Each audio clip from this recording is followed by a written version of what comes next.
Good morning, Comets. My name is Lee Brown. I am a realtor with RE/MAX Executive Realty here in Concord. And today I'm going to tell you a little bit about a career in real estate. And I'm going to have to cheat and look at my questions because I didn't memorize everything as well as y'all probably memorize all your facts and figures. Now, I have been a realtor for 16 years. I became one in the year 2000 after having already tried 3 other careers. So before I tell you all about real estate, I want you to always remember that when you tell somebody what you want to be when you grow up, if it turns out not to be the best choice for you, you can always change. And by the way, if adults are always asking you what you want to be when you grow up, they might be looking for ideas. So cut them a little bit of slack, because even grown-ups can change their minds. Now it says, did I have to go to college to get a degree? Well, I actually have my degree from UNC Chapel Hill, so go Tar Heels. And that's not the degree that I use today. I did get a general degree in business administration.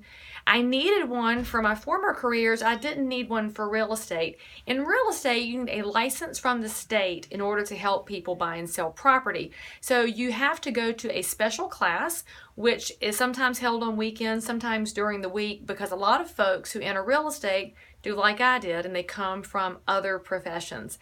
So you have to go through this licensing class with the state. You have to pay a fee every year to stay a realtor, and you also have to take continuing education. So I'm never done with school. In fact, education is part of my career every single day. A typical work day, well, there is no typical work day. So if you are somebody who does not like things to be the same every day, a routine bores you, you can't stand the fact that your school day is very structured, a field like real estate could be perfect. In this field, I am responsible for my day. So it's up to me as to what time I get here. It's up to me as to how I schedule the day. It's up to me how hard I work, how long I work, because many of my days start at around 7 a.m. and don't end until 9 p.m. So a normal banker kind of job might start at 8:30 and be done at 5. In real estate, I might work a 14-hour day some days, but then tomorrow, if I don't have appointments, I might decide to take a Tuesday off, but then I may have to wind up working on Saturdays. So there's a whole lot of flexibility, which is great for some personalities. Oh, what do I like best about it? I just told you, I love the flexibility. That's the best thing about real estate. And also, I'm excited by things that are different every day. It's also really fun to deal with people you don't already know. I meet new people every single day, helping them buy and sell houses. I get to find out what's happening with them, so I ask lots and lots of questions. So if you think reading comprehension is driving you crazy, then you might not want to do real estate, because all we do is comprehend what people do by asking questions and looking for answers. That I love about the job. What I like the least is that it is very stressful, because when people are buying and selling houses, and some of you may have been through this with your families, it is very, very stressful.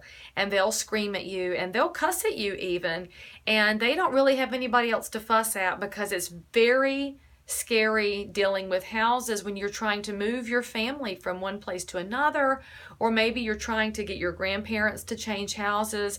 There are lots of things that happen that you can't control. And for a lot of people who do like routines and control, real estate drives them crazy. So that can be one of the hardest parts of my job, but I'll tell you a secret, it's also one of the most rewarding parts when you actually help somebody get across the finish line. I wound up in this job because my dad had been in real estate since 1978, and I know it's a long time ago for y'all, but I grew up around this business, so I watched what my dad did, and well, I didn't want to do it. And so after college, I wound up in some other jobs that just didn't fit my personality. They weren't really where I was having fun. So I wound up joining my dad in the year 2000, and it's been great ever since then. So that's the other little tidbit I'll hand you, is that if you pick a job that's miserable, that's not the right job for you. You should be happy going to work. You should wake up every morning and say, I get to do this, because your working life is such a big portion of your life on earth. It's got to be something you really, really enjoy. Oh, opportunities for advancement, as many as you want, because when you are an entrepreneur, and you may have studied entrepreneur if you're doing junior achievement, that's when you're in charge of your own business and your own life. In real estate, you may know somebody who's in real estate. Each one of those people is an entrepreneur. They're in charge of how they build their business, what it looks like, who they serve, how many hours they work. And by the way, I can control how much money I make. I can control what I do with my business. And that's a very, very wonderful thing to have in your job, is a little bit of personal control. Part-time jobs, internships, extracurricular activities. The people who love real estate love people, and they also love problem solving. So if you love finding out about what's happening with your friends and being the one who gets everybody on the same page and makes them all friends again, this could be a great job for you. Maybe you're somebody who likes to hold the hand of somebody else who's having problems with something in class. Maybe you finish your math early and go help somebody else figure out how to accomplish that. Those people make great realtors too, because at our heart, we're educators for people who are doing real estate, buying and selling houses and properties, and they don't do this every day, but I do. So I get to educate them on the process and how it changes. Oh, math. I use math every single day in real estate. I use fractions. I use percentages a lot. I have to help people figure out their budgets. And so if you are looking at how to manage money, I have to help families manage their budgets so that their house doesn't cost them too much. I do use foreign language skills. Now, I took French when I was at Northwest Cabarrus, but French is not the language I use the most in real estate. We use a lot of Spanish because we have a lot of people from Spanish-speaking countries who live in the Charlotte and Concord market. So it's part of my job to learn how to communicate with them. Now, I'm not fluent in Spanish, so part of what I do is make sure that I have experts around me who are. So if I could go back in time, I'd probably take Spanish instead of French. No offense to my wonderful French teacher who's now retired. Oh, I use technology every single day. In fact, all around me is technology. My computer, my iPad, my iPhone. And when I got into real estate, it was not a technology heavy field. Now I know that for y'all, some of you weren't even born in the year, actually none of y'all were born in the year 2000. Well, back then for real estate, we had a big binder book full of houses, and you looked through the book to find houses for people. Now we have a computer we zip along. Back then, if somebody wanted to buy a house, we sat down with them and physically signed contracts with pens and paper. And now we have a lot of our clients who sign contracts using their computers as well. Technology has moved and changed a lot, and I have to move and change with it. So you might know something today, you're going to have to learn something different tomorrow, and you won't be any different than I am, except that you'll just have a faster start than I did, because when I was in 5th grade, we had our first green screen computer at my school. It was an Apple IIc, because my friend Emily had a Commodore 64 at home, and some of y'all have no idea what I'm talking about, and ask your mama. Oh, do we use science? Well, there actually is some science involved in real estate. When you're looking at a house that someone may want to purchase, we're looking at it to figure out if it was built properly, and that involves a lot of physics, and there are structural engineering pieces that go into play. We also have some civil engineering pieces when you're talking with communities about where roads go, where schools should belong, where neighborhoods will go. A lot of what you guys are doing could absolutely be used in my job. Oh, what activities will prepare you for this job besides hanging out with your friends?